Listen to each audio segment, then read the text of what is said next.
Olá, amigos da APB, a Academia Poética Brasileira, do nosso grupo. Eu estou voltando hoje para a gente dar continuidade àquele nosso debate a respeito daquela questão que eu levantei sobre para que serve a poesia. São muitos as questões que a partir disso aí, a gente pode discutir. Eu encontrei, por exemplo, um texto do T.S. Eliot, né? Um texto muito gostoso, um texto muito interessante, que eu penso e acredito que tem tudo a ver com a nossa temática. Esse texto intitula-se de Tradição e Talento Individual. É um ensaio que foi escrito pelo T.S. Eliot. Esse excerto que eu pensei desse ensaio corresponde exatamente às páginas de 37 à página 48, né? Então eu vou produzir esse texto em 3 vídeos para vocês, né? A primeira parte vamos começar agora. Nos textos ingleses é raro falarmos de tradição, embora ocasionalmente utilizemos essa palavra para lembrar a sua ausência. Não sabemos nos referir à tradição ou a uma tradição. Quando muito, empregamos o adjetivo para dizer que a poesia de fulano é tradicional, ou mesmo muito tradicional. A palavra só ocorre talvez raramente, exceto numa frase de censura. Ao contrário, ela é vagamente aprobatória, se envolver, como no caso de um trabalho reconhecido, alguma deleitosa reconstrução arqueológica. É difícil tomarmos a palavra agradável, tomarmos a palavra agradável aos ouvidos ingleses sem essa cômoda referência à tranquilizadora ciência da arqueologia. Com toda certeza, a palavra não costuma aparecer em nossas apreciações de escritores vivos ou mortos. Cada nação, cada raça tem não apenas sua tendência criadora, mas também sua tendência crítica de pensar, e está também mais alheia às falhas e limitações de seus hábitos críticos do que às de seu gênio criador. Conhecemos, ou supomos conhecer, a partir da volumosa massa de textos críticos que surgiram em língua francesa, o método ou hábito crítico dos franceses. Concluímos apenas: somos, portanto, pessoas inconscientes, que os franceses são mais críticos do que nós. E, às vezes, até nos envaidecemos desse fato, como se os franceses fossem menos espontâneos. Talvez o sejam, mas cabe lembrar que a crítica é tão inevitável quanto o ato de respirar, e que não estaríamos em piores condições pelo fato de articularmos o que se engendra em nossas mentes quando lemos um livro e ele nos emociona, por criticarmos as nossas próprias mentes em sua tarefa de criticar. Um dos fatos capazes de vir à luz nesse processo é nossa tendência em insistir quando elogiamos um poeta.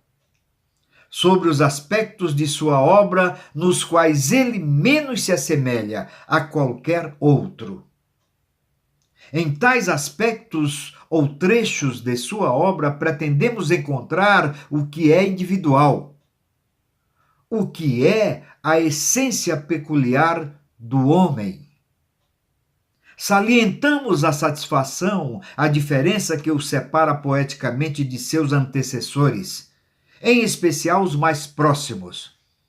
Empenhamo-nos em descobrir algo que possa ser isolado para assim nos deleitar.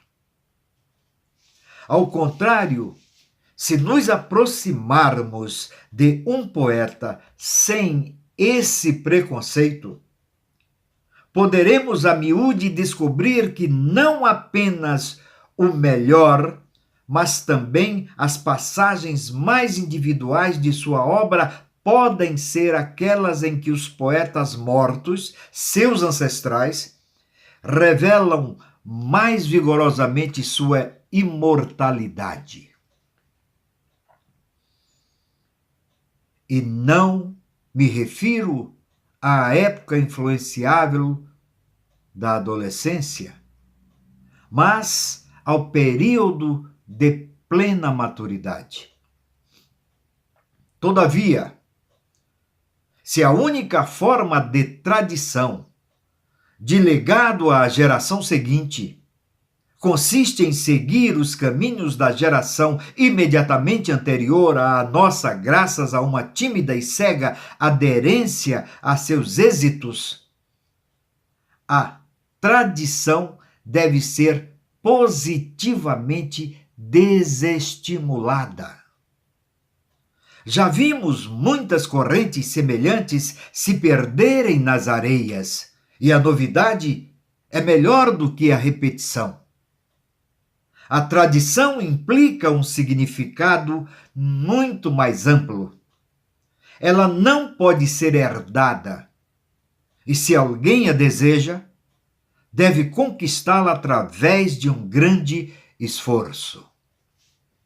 Ela envolve, em primeiro lugar, o sentido histórico que podemos considerar quase indispensável a alguém que pretenda continuar poeta depois dos 25 anos. E o sentido histórico implica a percepção não apenas da caducidade do passado, mas de sua presença.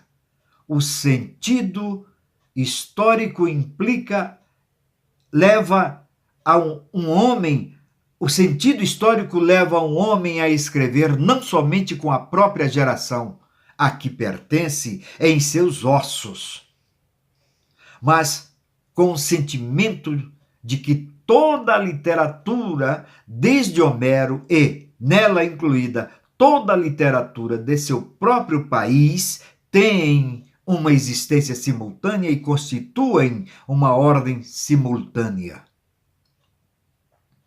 Esse sentido histórico, que é o sentido tanto do atemporal quanto do temporal, e do atemporal e do temporal reunidos, é que tornam o escritor tradicional.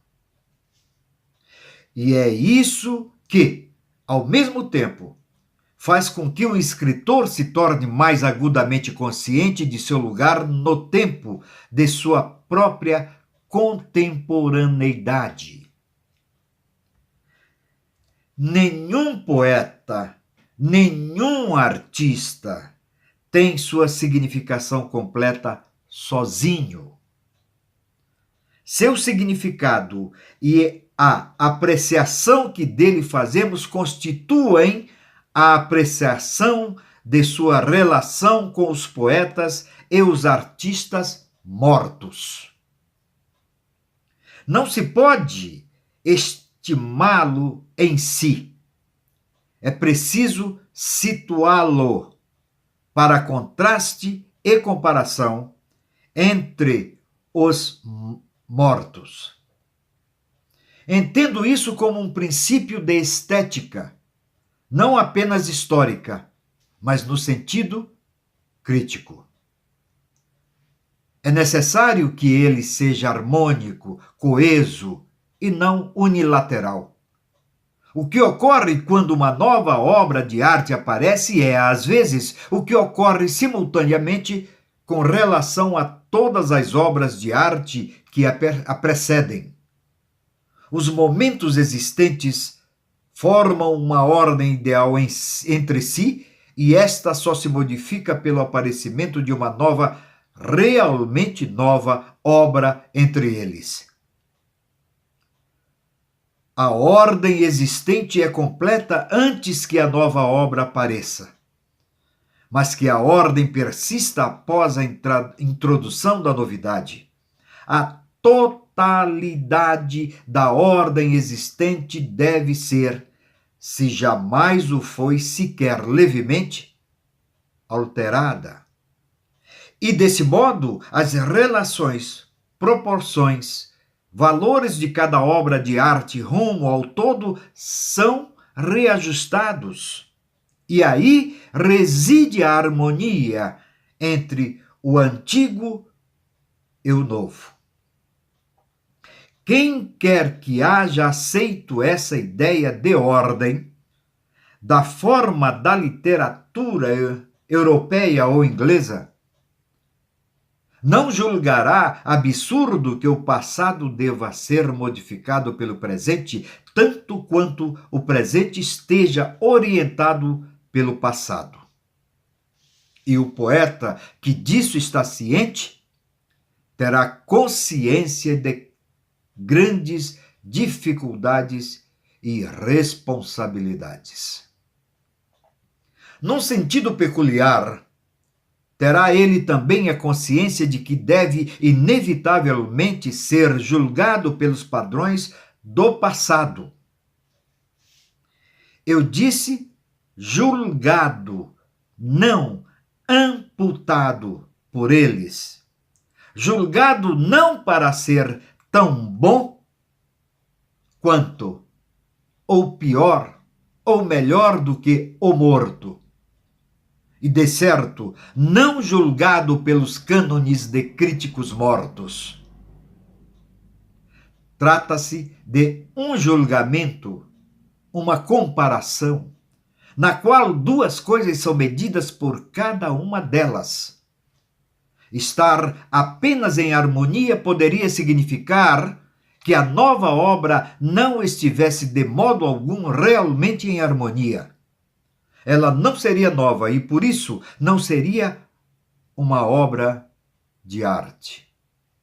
E não queremos, em absoluto, dizer que o novo é mais valioso porque se ajusta a essa harmonia. Mas esse ajuste é um teste de seu valor.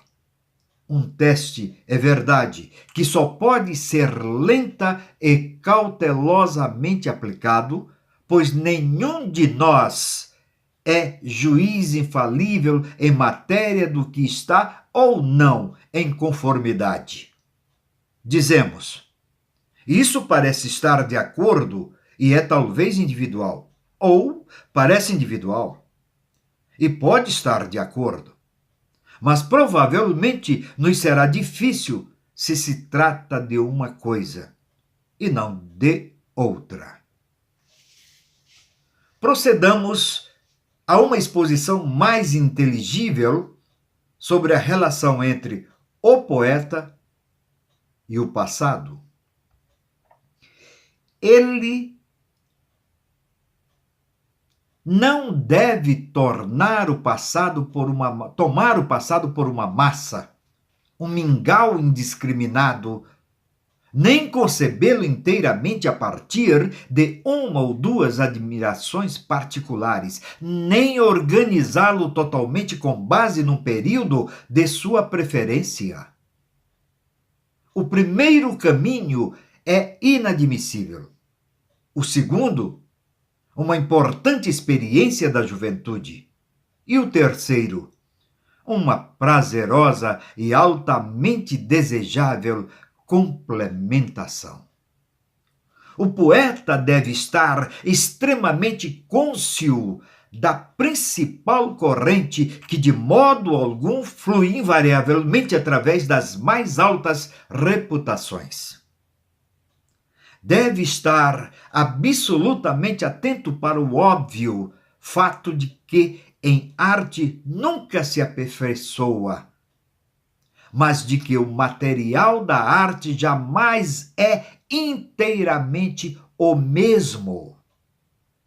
Deve estar cônscio de que a mentalidade de nosso país, uma mentalidade que ele aprende com o tempo ser muito mais importante do que a sua própria mente particular.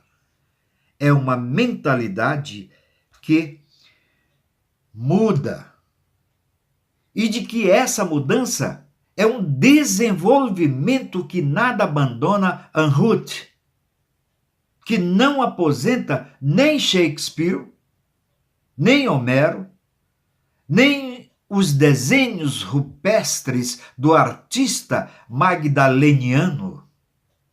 E que esse desenvolvimento, talvez um refinamento de certo uma complexidade, não constitui, do ponto de vista do artista, nenhum aperfeiçoamento. Talvez nem mesmo um aperfeiçoamento do ângulo do psicólogo ou no âmbito que imaginamos. Talvez apenas numa fase tardia, devido a complicações em economia e maquinaria. Mas a diferença entre o presente e o passado é que o presente consciente constitui, de certo modo, uma consciência do passado, num sentido e numa extensão que a consciência que o passado tem de si mesmo não pode revelar. Alguém disse, aspas, os escritores mortos estão distantes de nós porque conhecemos muito mais do que eles conheceram. Fecha aspas. Exatamente. E são eles aquilo que conhecemos. Estou cônscio de uma objeção habitual àquilo que claramente faz parte de meu programa para o métier da poesia. A objeção é que a doutrina requer uma ridícula soma de erudição, pedanteria. Alegação que pode ser rejeitada se recorrermos às vias de poetas em qualquer panteão. Isso equivaleria a afirmar que uma grande cultura debilita ou perverte a sensibilidade poética. Enquanto, porém, persistirmos em acreditar que um poeta deve saber tanto quanto o exijam os limites de sua necessária receptividade ou necessária indolência, não será desejável restringir o conhecimento a tudo quanto possa ser posto sob forma proveitosa de pesquisas, recepções ou sob os ainda mais pretensiosos modelos publicitários. Shakespeare adquiriu mais noções básicas da história nos textos de Plutarco do que a maioria dos homens que poderia ter adquirido em todo o Museu Britânico. O fundamental consiste em insistir que o poeta deva desenvolver ou buscar a consciência do passado e que possa continuar a desenvolvê-la ao longo de toda a sua carreira. O que ocorre é uma contínua entrega de si mesmo, tal como se é num dado momento a algo que se revela mais valioso. A evolução de um artista é um contínuo autossacrifício, uma contínua extinção da personalidade. Resta aqui definir esse processo de despersonalização e sua relação com o sentido da tradição. É nessa despersonalização que a arte pode ser vista como próxima da condição de ciência. Convido-o, portanto, a considerar, através de uma sugestiva analogia, a reação que se desencadeia quando uma partícula de platina finamente incorporada é introduzida numa câmara contendo oxigênio e dióxido de enxofre.